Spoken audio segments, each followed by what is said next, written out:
The Twits, Chapter 6, The Wormy Spaghetti. The next day, to pay Mr. Twit back for the frog trick, Mrs. Twit sneaked out into the garden and dug up some worms.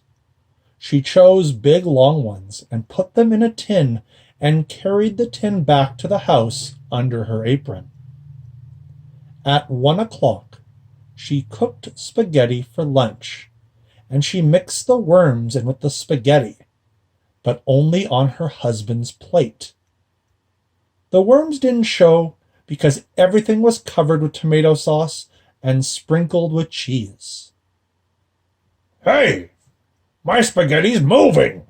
cried Mr. Twit, poking around in it with his fork. "Oh, it's a new kind," Mrs. Twit said, taking a mouthful from her own plate, which, of course, had no worms. "It's called squiggly spaghetti. It's delicious. Eat it up while it's nice and hot." Mr. Twit started eating, twisting the long tomato-covered strings around with his fork and shoveling them into his mouth.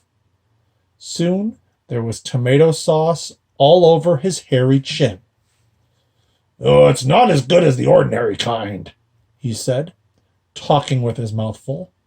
"It's too squishy."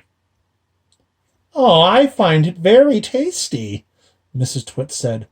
She was watching him from the other end of the table. It gave her great pleasure to watch him eating worms. "I find it rather bitter," Mr. Twit said. "It's got a distinctly bitter flavor. Buy the other kind next time." Mrs. Twit waited until Mr. Twit had eaten the whole plateful.